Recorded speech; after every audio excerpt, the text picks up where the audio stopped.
Après avoir refusé de donner mon héritage à ma mère, elle m'a invité à une réunion de famille.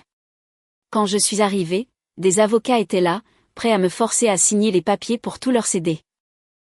Mais au moment où ils m'ont tendu les documents, j'ai souri et j'ai dit, c'est drôle, moi aussi, j'ai amené quelqu'un. La porte s'est ouverte, et je ne m'attendais vraiment pas à me retrouver ici, assis en face de ma propre mère et du reste de ma soi-disant famille, à les regarder essayer de voler ce qui m'appartenait de droit. Mais j'y étais. Laissez-moi revenir un peu en arrière. Mon père a été le seul vrai parent que j'ai eu en grandissant. Il n'était pas parfait, mais il travaillait dur, prenait soin de moi, surtout, il était juste. Ma mère, en revanche, était égoïste, manipulatrice et jouait toujours la victime. Ils ont divorcé quand j'avais 12 ans, et honnêtement, c'était la meilleure chose qui pouvait lui arriver. Je me souviens du jour où il m'a annoncé leur séparation. Nous étions assis sur le porche arrière, la chaleur de l'été rendant les marches en bois tièdes sous nous. Mon père avait les mains jointes entre ses genoux, les yeux fixés au sol. « Fiston, dit-il, la voix rauque d'émotion, ta mère et moi, nous n'allons plus vivre ensemble. » Je n'étais pas surpris. Pendant des mois, je les avais entendus se disputer tard dans la nuit, quand ils pensaient que je dormais. Les cris, les portes qui claquent, le silence glacial qui suivait au petit déjeuner le lendemain matin. J'avais vu mon père dormir sur le canapé plus de nuits qu'à son tour. C'est à cause de l'argent, ai-je demandé. Même à 12 ans, je savais que c'était une grande partie de leur problème. Maman voulait toujours plus que ce que nous avions, plus que ce que papa pouvait offrir avec son salaire d'entrepreneur. Mon père m'a regardé, surpris. « Tu as été attentif, hein ?» Il a soupiré, posant une main sur mon épaule. « C'est plus compliqué que ça. » Mais oui, ça en fait partie. Ta mère et moi, nous voulons des choses différentes de la vie. Ce qu'il n'a pas dit, mais ce que je comprendrai des années plus tard, c'est que ce que maman voulait, c'était quelqu'un qui pouvait lui offrir le style de vie auquel elle estimait avoir droit. Papa était un travailleur acharné, d'une honnêteté irréprochable, mais il n'allait pas devenir millionnaire en construisant des maisons. Et pour elle, ce n'était pas assez. Le divorce a frappé papa durement, financièrement et émotionnellement. Maman lui a pris tout ce qu'elle pouvait, exigeant une pension alimentaire qui mettait son budget à rude épreuve. Mais il ne s'est jamais plaint, pas à moi. Il faisait des heures supplémentaires, acceptait des chantiers en plus, s'assurait que je ne ressente jamais le manque. Et quand je restais avec lui le week-end, il était présent d'une manière qu'il ne pouvait pas toujours être quand ils étaient ensemble. Nous bricolions dans son garage, allions pêcher au lac, ou nous asseyions simplement pour regarder des matchs de basket, à l'aise dans le silence de l'autre. Chez maman, c'était différent. 6 mois après la finalisation du divorce, elle avait déjà rencontré Richard, un promoteur immobilier qui avait de l'argent à ne savoir qu'en faire. Soudain, elle vivait dans une maison 3 fois plus grande que notre ancienne, conduisait une voiture de luxe et prenait des vacances dans des endroits que papa et moi ne pouvions voir qu'à la télévision. Mes demi-frères et sœurs sont arrivés quelques années plus tard. D'abord Emily, puis Tyler, et ils sont devenus le centre de l'univers de maman. Des enfants parfaits pour sa nouvelle vie parfaite. J'ai vu maman se transformer pour s'adapter au monde de Richard. Ses cheveux sont devenus plus blonds, ses vêtements plus chers, son rire plus aigu et plus affecté. Elle m'encourageait à appeler Richard « papa » et semblait déçue quand je refusais. Devant lui et ses amis, elle agissait comme si sa vie avait commencé à leur rencontre, comme si les 15 années passées avec mon père n'avaient été qu'un malheureux détour. « Chérie », disait-elle quand j'évoquais un souvenir d'avant, c'était une autre époque. Nous sommes passés à autre chose. Mais papa ne m'a jamais demandé de l'oublier ou de choisir un camp. C'est toujours ta mère, disait-il chaque fois que je me plaignais d'elle. Tu peux être en colère contre elle. C'est ton droit, mais ne laisse pas cette colère te ronger. C'était tout papa. Toujours penser à ce qui était le mieux pour moi, même si cela signifiait être bienveillant envers quelqu'un qui l'avait profondément blessé. Quand mon père est décédé l'année dernière, d'une crise cardiaque soudaine, sans avertissement. Un jour, nous parlions d'enfin faire ce voyage de pêche au Canada, et le lendemain, je choisissais son cercueil. Ça m'a anéanti. Mais ce qui a suivi a été presque pire. Son testament était clair, Tout me revenait. La maison, les économies, les investissements, tout. Il s'en était assuré parce qu'il savait comment était ma mère. Il m'avait même dit un jour, elle essaiera de récupérer tout ça, fiston. Sois prêt. Je pensais l'être, mais j'ai sous-estimé jusqu'où elle pouvait aller. Moins d'une semaine après les funérailles, elle a commencé à appeler. Au début, c'était la fausse sollicitude. Comment tiens-tu le coup, mon cœur? Puis c'est passé à la culpabilisation.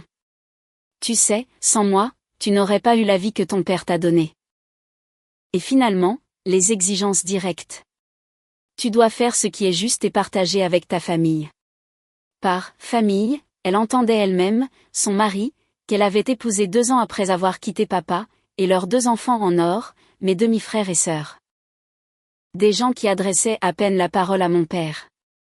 Des gens qui n'ont jamais levé le petit doigt pour l'aider, même quand il était à l'hôpital.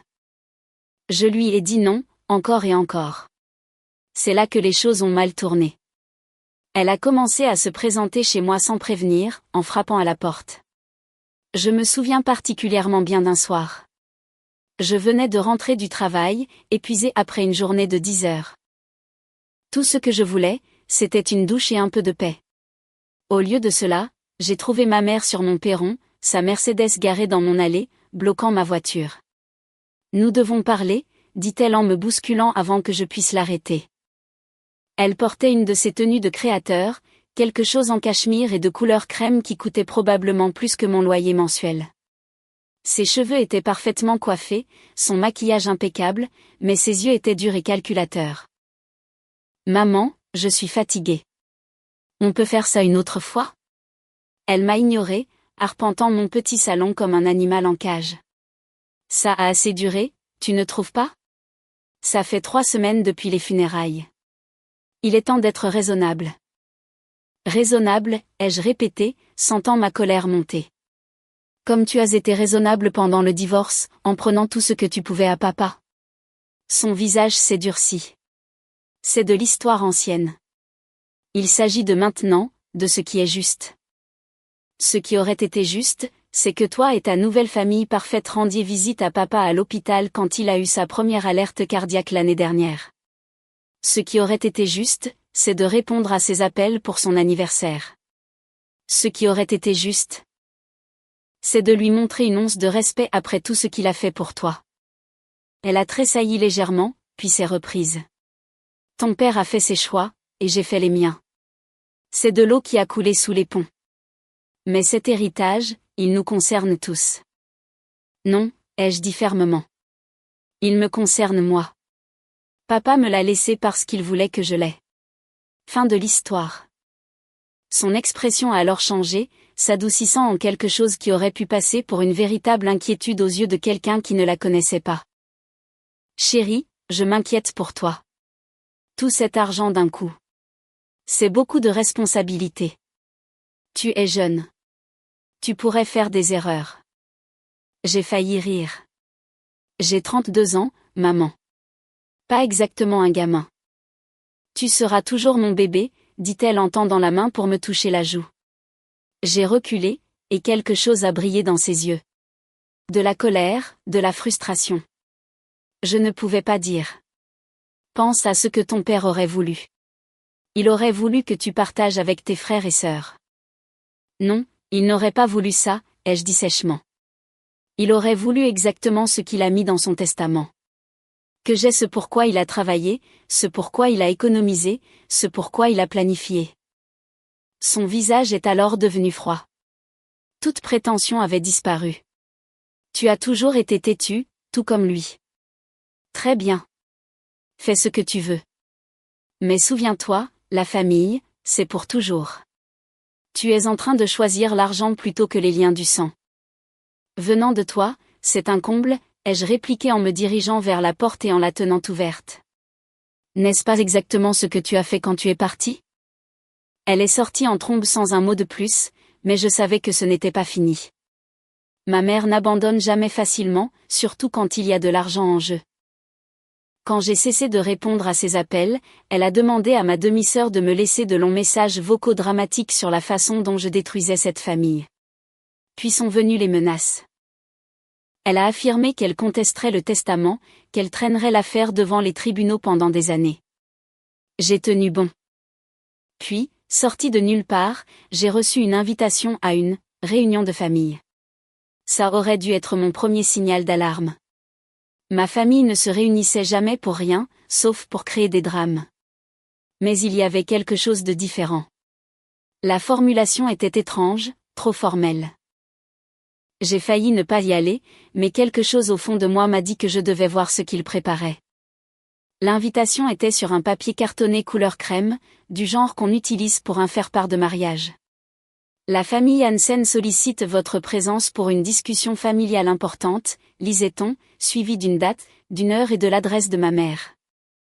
En bas, en plus petit caractère, concernant la succession de William Jensen.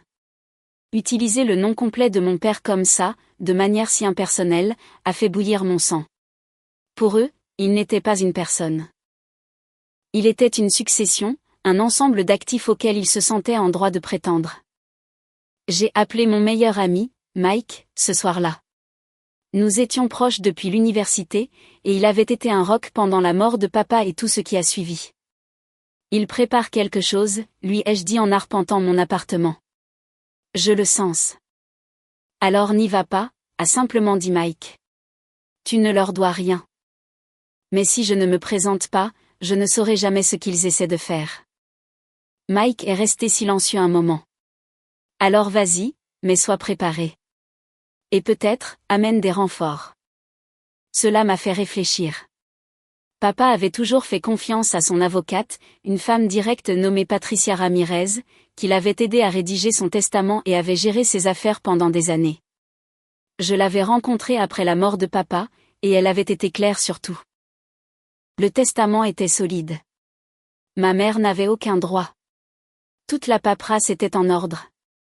J'ai appelé Patricia le lendemain matin et lui ai expliqué la situation.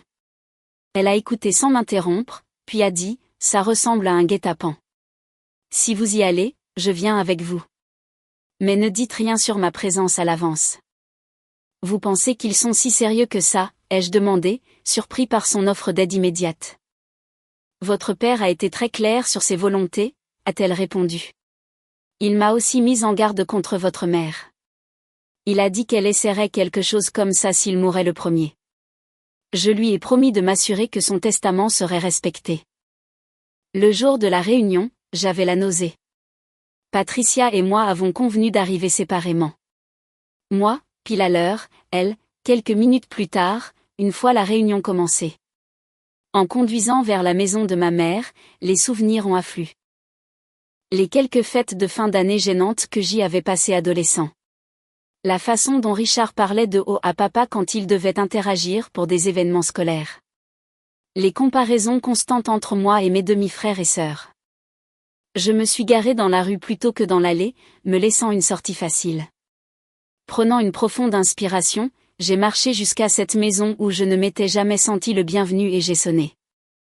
Quand je suis entré dans la maison de ma mère ce jour-là, j'ai su immédiatement que j'étais tombé dans un guet-apens. Le salon avait été aménagé comme une sorte de tribunal. Ma mère était assise au centre, à côté de son mari, l'air aussi suffisant que jamais. Mes demi-frères et sœurs étaient là aussi, l'air bien trop satisfaits d'eux-mêmes. Et puis il y avait les deux hommes en costume. Des avocats. Je n'ai même pas eu droit à un bonjour. L'un des avocats s'est levé et a dit, « Nous sommes ici pour discuter de la distribution appropriée des actifs de votre père. » J'ai failli partir. Distribution appropriée ? Il m'a tendu une épaisse liasse de papier. Voici un accord révisé. Il expose une division équitable de l'héritage entre tous les membres de la famille immédiate. J'ai feuilleté les pages. Il voulait que je signe pour céder 75% de tout. La maison, les économies, même la voiture de mon père. J'ai levé les yeux vers ma mère. C'est une blague, j'espère. Elle a soupiré de façon dramatique, comme si j'étais un enfant désobéissant. C'est la meilleure solution pour tout le monde. Tu n'as pas besoin de tout ça. Sois raisonnable. Raisonnable ? Il voulait prendre tout ce pourquoi mon père avait travaillé, tout ce qu'il m'avait laissé, et il pensait que j'allais simplement me laisser faire. J'ai pris une profonde inspiration et j'ai souri. C'est drôle, ai-je dit en jetant les papiers sur la table basse. Moi aussi, j'ai amené quelqu'un. La porte s'est ouverte et mon avocate est entrée. Mais pas n'importe quelle avocate. L'avocate de mon père. Celle qui avait rédigé son testament. Celle qui connaissait chaque protection juridique que mon père avait mise en place pour empêcher exactement ce genre de situation.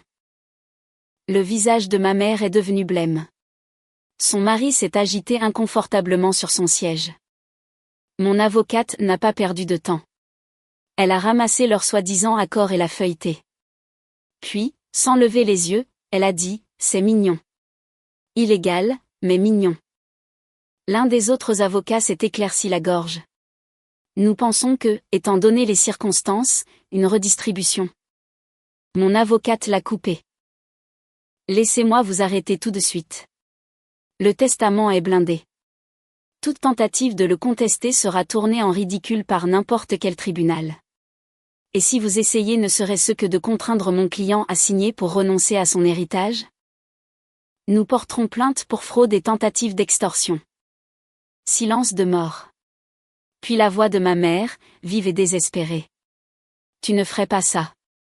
Tu n'emmènerais pas ta propre mère au tribunal. Je l'ai regardé droit dans les yeux. Et c'est moi. La pièce était silencieuse. Personne n'osait bouger. Ma mère, qui avait toujours quelque chose à dire, me fixait comme si elle ne reconnaissait pas la personne en face d'elle. Ma demi-sœur, habituellement pleine de fausses sympathies, avait soudain l'air de vouloir s'enfoncer dans le canapé. Mon beau-père, lui, serrait l'accoudoir si fort que ses jointures étaient devenues blanches. Puis l'avocat assis à côté de ma mère s'est raclé la gorge. Il n'y a pas besoin d'hostilité. Nous essayons simplement de parvenir à un accord mutuel. Un accord mutuel? Mon œil. J'ai croisé les bras et me suis adossé à ma chaise. Un accord mutuel, ça aurait été de me parler avant de faire rédiger par un avocat un document qui vole ce qui m'appartient. Mon avocate a refermé le contrat d'un coup sec et l'a laissé tomber sur la table. Ce document ne tiendrait pas 2 secondes devant un tribunal. Et si vous pensez que mon client va signer quoi que ce soit aujourd'hui, vous êtes complètement fou. Ma mère a expiré brusquement. C'est ridicule. Je me suis tournée vers elle. Non. Ce qui est ridicule, c'est que tu essaies de me manipuler pour que je te cède tout ce que papa m'a laissé. Sa voix est devenue tranchante. Il ne te l'a pas laissé parce qu'il t'aimait plus. Il n'a juste pas réfléchi. Tu n'as pas besoin de tout ça. Tes frères et sœurs méritent leur juste part. J'ai serré la mâchoire. Mes frères et sœurs? Tu veux dire les 2 personnes qui reconnaissaient à peine l'existence de papa? Ceux qui ne lui ont jamais rendu visite à l'hôpital, ne l'ont jamais appelé pour son anniversaire, n'ont jamais levé le petit doigt quand il était malade. Il ne mérite rien du tout. Mon demi-frère, qui était resté silencieux dans un coin tout ce temps, a soudain explosé, ce n'est pas juste. Nous n'étions pas proches de lui parce qu'il n'a jamais essayé avec nous. Il t'a toujours favorisé. Je me suis tournée pour lui faire face. Tu parles de l'homme que tu as traité de « loser fini » la dernière fois qu'il t'a demandé de venir pour Noël? Cet homme-là? Il est devenu rouge mais n'a rien dit. Puis mon beau-père, silencieux jusqu'à présent, s'est penché en avant. Écoute, fiston. Je l'ai coupé. Ne m'appelle pas comme ça. Son visage s'est assombri, mais il a forcé un faux sourire.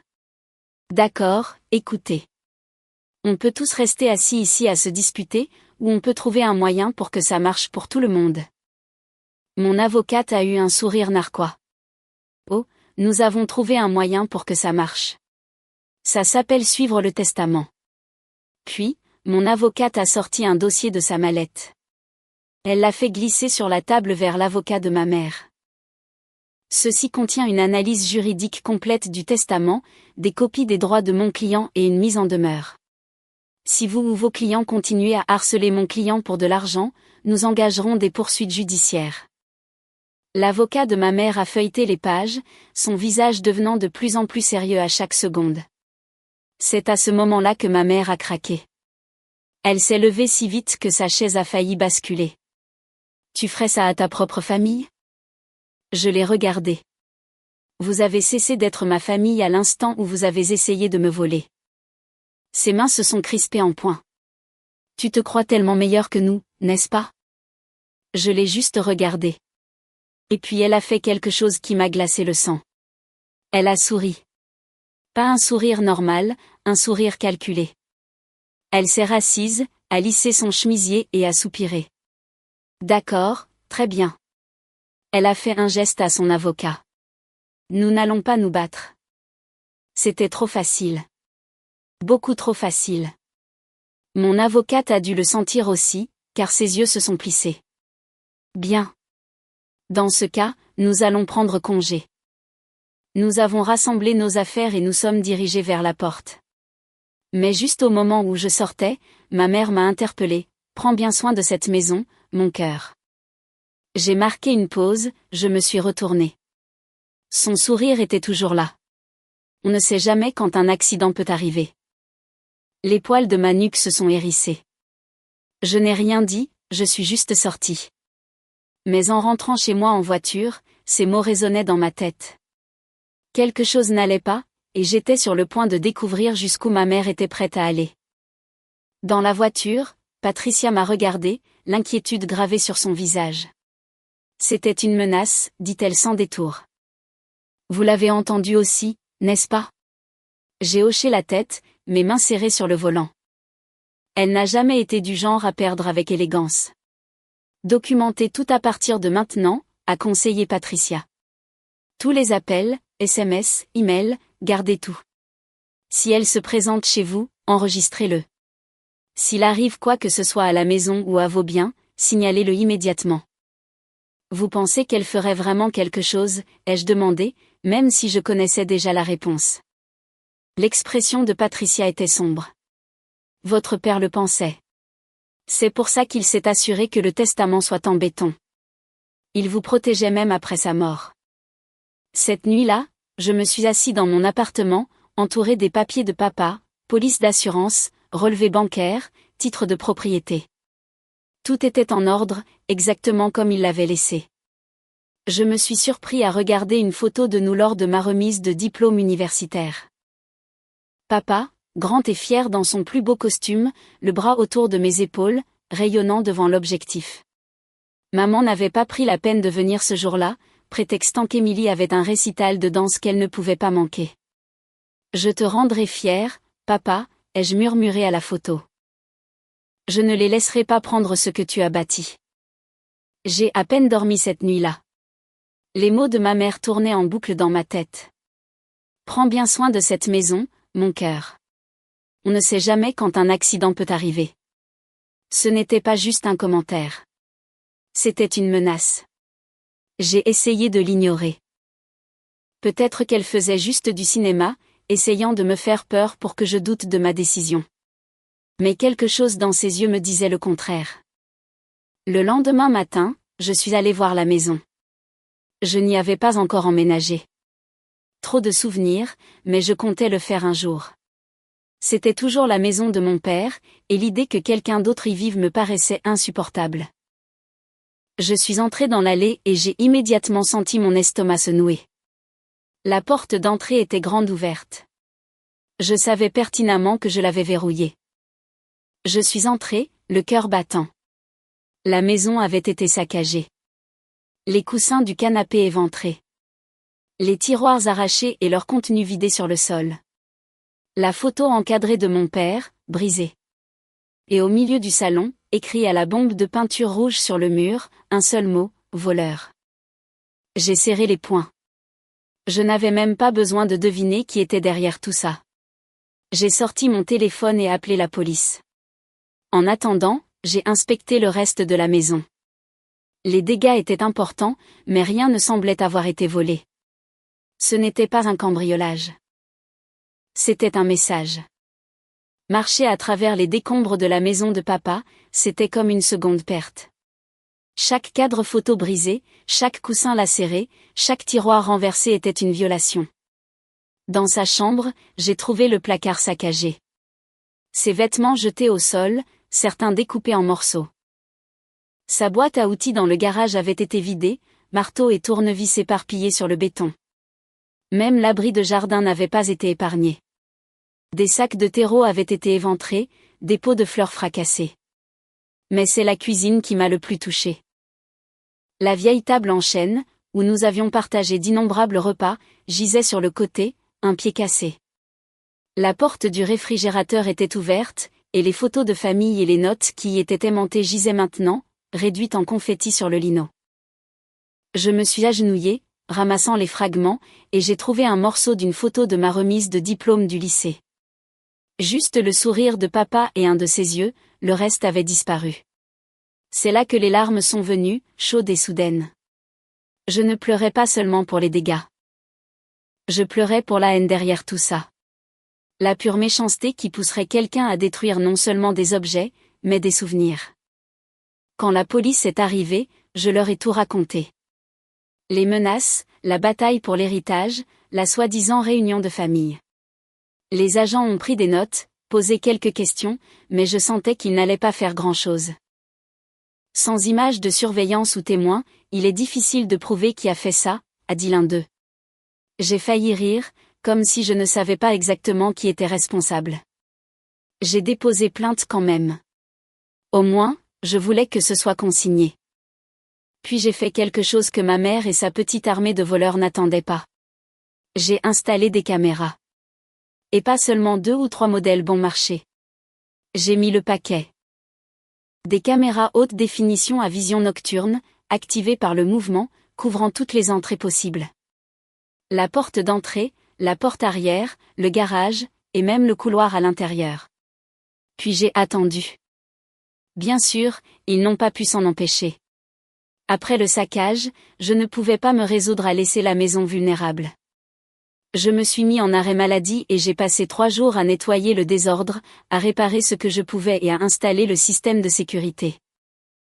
Mike est venu m'aider, apportant des outils et des plats à emporter, ne posant pas de questions quand je restais silencieux pendant de longs moments.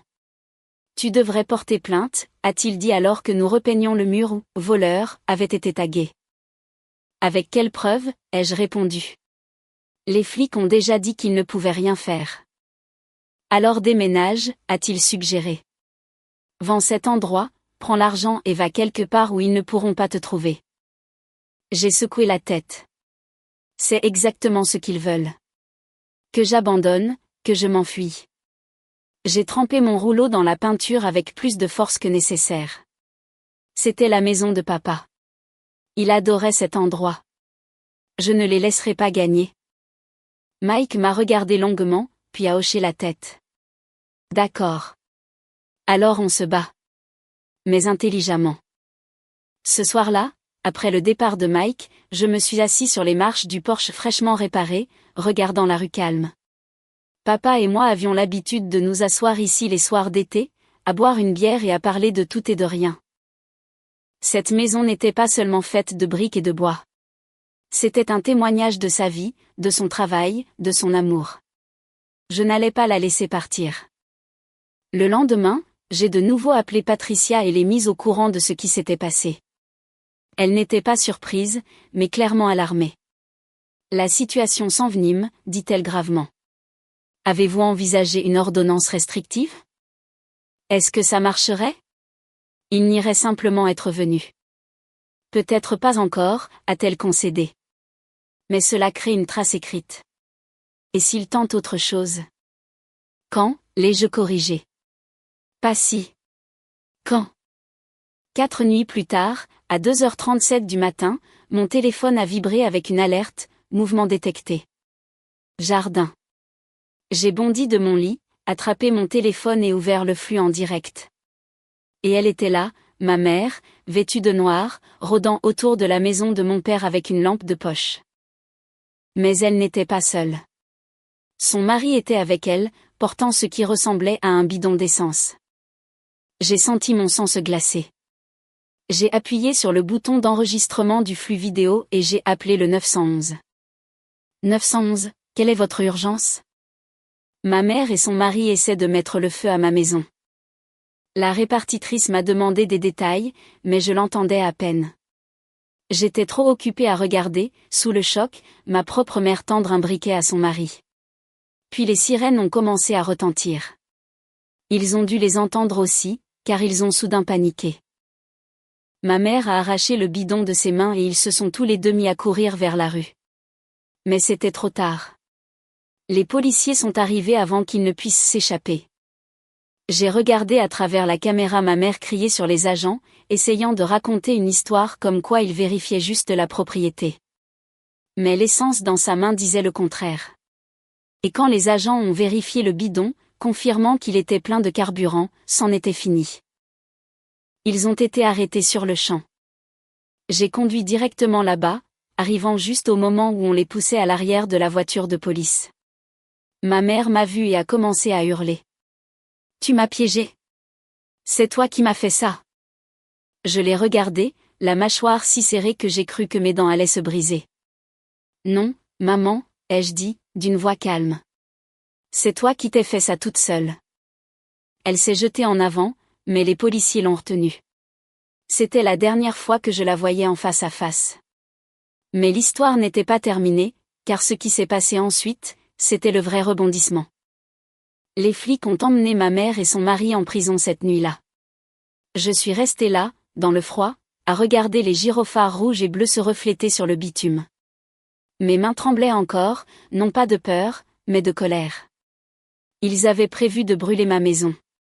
La maison de mon père. Et pourquoi? La rancune, la vengeance, ou simplement la cupidité. Quelle que soit la raison, j'en avais fini. Fini de leur donner des chances. Fini d'espérer qu'ils fassent ce qui est juste. Fini de les laisser me marcher dessus comme si j'étais encore un gamin stupide. Cette fois, ils allaient faire face à de vraies conséquences. Les jours suivants ont été un tourbillon de rapports de police, de réunions avec l'avocate et de documents judiciaires. Ma mère a été inculpée de tentative d'incendie criminel et de complot en vue de commettre un crime. Son mari a écopé des mêmes chefs d'accusation. Et comme mes caméras de sécurité avaient tout filmé en haute définition, leurs avocats n'avaient pas grand-chose à quoi se raccrocher. Le meilleur dans tout ça, c'est que comme elle avait déjà des problèmes financiers et des antécédents de dette, le juge lui a refusé la caution. Elle a dû rester en prison jusqu'à son procès. Mes demi-frères et sœurs, les deux morveux gâtés qui pensaient mériter une part de mon héritage, ont tenté de prendre leur distance. Ma demi-sœur m'a laissé un long message vocal larmoyant, disant qu'elle ne savait pas que maman allait faire quelque chose d'aussi fou et qu'elle espérait que nous pourrions encore être une famille. Je n'ai pas répondu. Mon demi-frère, celui qui avait traité mon père de « loser fini », a envoyé un court texto, « Hey mec, j'étais pas au courant pour ça. J'espère que ça va. » Je l'ai laissé en « lu ». Il n'avait peut-être pas participé à la tentative d'incendie, mais il savait très bien de quoi ma mère était capable. Ils étaient plus qu'heureux de m'aider à me mettre la pression pour que je renonce à mon héritage, mais dès que les choses sont devenues sérieuses, ils se sont défilés. Pas mon problème. Le procès a eu lieu environ 6 mois plus tard. Ma mère a tout essayé pour s'en sortir. Elle a prétendu qu'elle ne savait pas qu'il y avait de l'essence dans le bidon, qu'elle vérifiait juste la maison parce qu'elle s'inquiétait pour moi. Puis elle a changé de tactique, affirmant que je l'avais piégée, que je l'avais attirée là et que j'avais placé des preuves pour faire croire à un incendie criminel. Cette théorie s'est effondrée lorsque le procureur a diffusé les images de surveillance au jury. On la voyait, clairement, tenant une lampe de poche, indiquant où son mari devait verser l'essence. On le voyait, lui, sortant un briquet de sa poche. Le jury a mis moins de 2 heures pour rendre son verdict. Coupable. Elle a été condamnée à 10 ans de prison. Son mari en a eu 12, puisqu'il était celui qui tenait le briquet. Ils ont tous les deux tenté de faire appel. Ils ont perdu. Justice était faite. Avec eux hors de ma vie, j'ai enfin eu la paix. Plus de menaces. Plus d'appels tard le soir. Plus de stress. J'ai gardé la maison, réparé les dégâts, remplacé les photos brisées de mon père. J'ai même encadré une copie de la mise en demeure que mon avocate leur avait envoyée, juste pour me rappeler jusqu'où ils étaient allés et tout ce qu'ils avaient perdu. Quant à mes demi-frères et sœurs, je ne leur ai plus jamais parlé. Aux dernières nouvelles, ma demi-sœur était noyée sous les dettes de cartes de crédit et mon demi-frère changeait de travail sans arrêt, continuant de blâmer tout le monde pour ses problèmes. Ce n'est pas mon souci. Ils ont fait leur choix, tout comme ma mère. Et à la fin, ils ont tous eu exactement ce qu'ils méritaient. Une fois que tout s'est calmé, j'ai finalement emménagé dans la maison de papa. Notre maison, maintenant. C'était juste, de continuer ce qu'il avait commencé. Chaque matin, je prends mon café sur le porche où nous avions l'habitude de nous asseoir. Chaque soir, je travaille dans son garage, terminant les projets qu'il n'a jamais pu achever. Ce n'est pas la vie que j'attendais, mais c'est celle que je construis. Brique par brique, souvenir par souvenir. Parfois, je me demande ce qui se serait passé si maman avait simplement été correcte. Si elle avait respecté les dernières volontés de papa, si elle s'était comportée comme une famille au lieu d'un vautour tournant autour de son héritage. Mais ensuite, je me souviens de ce que papa disait toujours, tu ne peux pas contrôler ce que les autres font, fiston. Seulement la façon dont tu réagis. J'aime à penser que j'ai réagi comme il l'aurait voulu. En tenant bon, en protégeant ce qu'il a bâti, plus important encore, en ne laissant pas l'amertume me consumer comme elle l'a consumé, elle. Patricia prend encore de mes nouvelles de temps en temps. Votre père serait fier, m'a-t-elle dit la dernière fois que nous nous sommes parlé. Je pense qu'elle a raison. Quant à l'héritage, j'en ai investi la majeure partie, comme papa l'aurait fait. Une partie est allée à des œuvres caritatives auxquelles il croyait. Le reste est pour l'avenir. Peut-être une famille à moi un jour. Une famille fondée sur l'amour et le respect, pas sur la cupidité et le sentiment que tout nous est dû. C'est le véritable héritage que papa m'a laissé. Pas l'argent ou la maison, mais l'exemple de comment vivre avec intégrité, même quand c'est difficile. Surtout quand c'est difficile. Et ça a plus de valeur que tout ce que ma mère a jamais essayé de voler.